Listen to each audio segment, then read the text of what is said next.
Hello friends, मेरा नाम अंजलि गुप्ता है। ये मेरी फर्स्ट वीडियो है।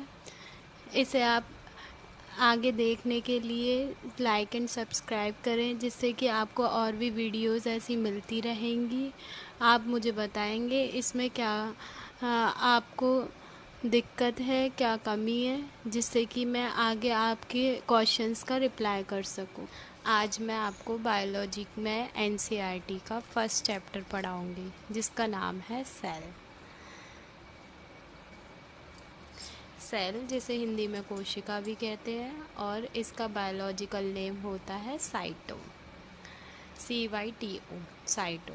और इसकी स्टडी को हम क्या कहेंगे? इसकी स्टडी को कहते हैं साइटोलॉजी। सेल। अब सबसे पहले क्वेश्चन आता है, cell, what is cell? Cell क्या है? Fundamental unit of cell. Fundamental unit कैसे? इसकी फंक्शंस भी होते हैं और इसमें ऑरिजिन्स भी होते हैं, इसीलिए इसे सेल कहते हैं। Building blocks of cell.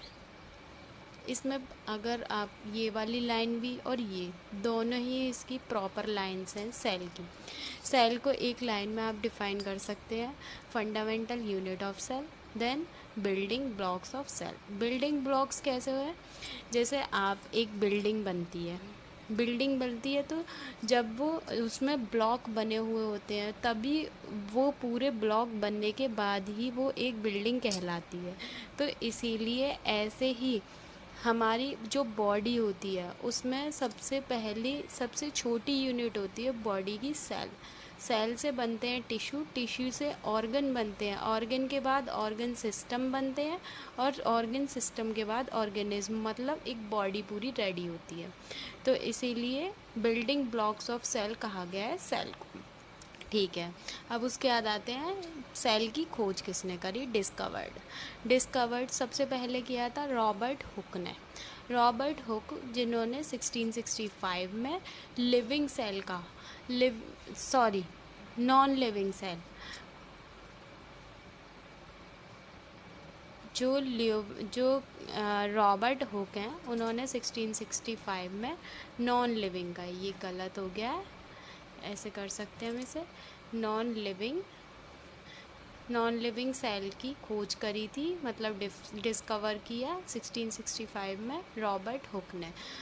अब ऐसा कैसे? नॉन लिविंग क्यों थी वो? क्योंकि उन्होंने एक पेड़ का तना लिया था, जो तना टूट गया था। जब वो तना टूट गया तो वो नॉन लिविंग था, इसीलिए उसकी सेल की खोज तो करी उन्होंने, लेकिन वो मरी हुई थी।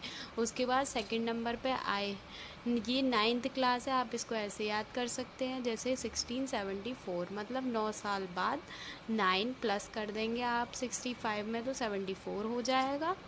ल्यूवन हॉक सेकंड थे हमारे, ल्यूवन हॉक।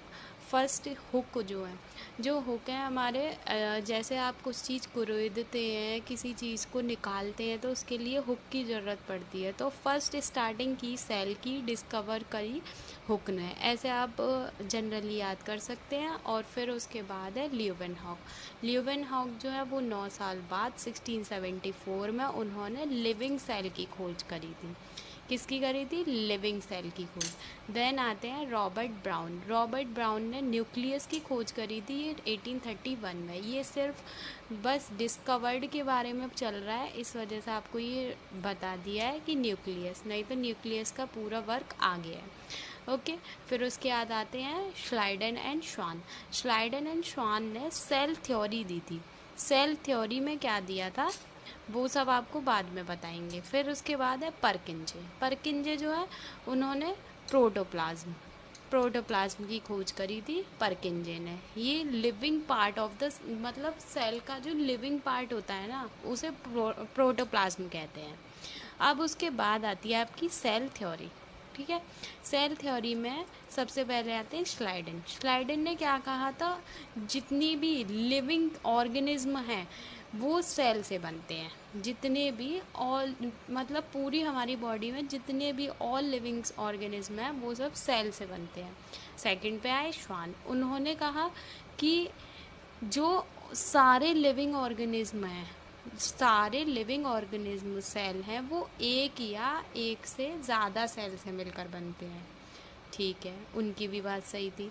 फिर उसके बाद थर्ड पे आए रूडोल्फ। रूडोल्फ ने कहा दोनों बातें सही हैं, एक सेल से बनते हैं, एक से अधिक सेल से बनते हैं, लेकिन मैं इसमें एक चीज़ और कहना चाहूँगा कि सेल डिवीज़न के द्वारा न्यू सेल्स जनरेट होते हैं। सेल डिवीज़न द्वारा न्यू सेल्स मतलब नई जो सेल्स होती हैं वो जनरेट होती है। किसने कहा था? रूडोल्फ ने कहा था। ठीक है, सेल थ्योरी में आपको 3 याद करने हैं बस, स्लाइडेन, श्वान एंड रूडोल्फ। अब पहला हम स्टार्टिंग से लें तो इसमें पहले सेल में क्या था हमारा? Fundamental unit of cell. Second क्या है? Building blocks of cell.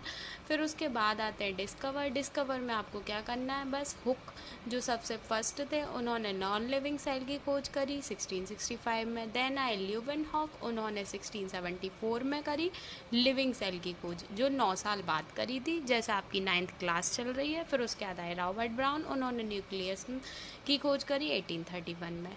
Then उसके बाद श्लाइडेन और स्वान ने सेल थ्योरी की खोज करी थी। परकिंजे उन्होंने प्रोटोप्लाज्म की खोज करी थी।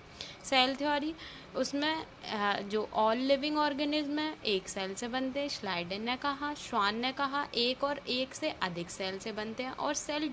और जो सेल डिवीज़न होता है उसके द्वारा नई सेल्स जनरेट होती हैं, वो कहा रूडोल्फ ने। नई सेल जनरेट का मतलब समझ रहे हैं? जैसे एक सेल से 2 सेल बनती हैं, जब वो टूट जाती हैं, जैसे एक सेल है, जब वो डिवाइड हुई तो 2 सेल में हो गई। पहले वो यूँ करके बनती है, पहले यूँ करके, फिर उसके बाद धीरे धीरे डिवाइड होती है। ऐसे ही क्या कहते हैं, 2 से 4 सेल्स बनती हैं। तो ये कैसे बनती है? ये टूट कर बनती है, ये ऐसे टूट कर बनती है। ये नहीं है कि इसी के ही टुकड़े टुकड़े हो गए, ऐसा नहीं होता। ठीक है, okay friends, thanks for watching video. और वीडियो आगे आपको मिलती रहेंगी, आप लाइक एंड सब्सक्राइब ज़रूर करें।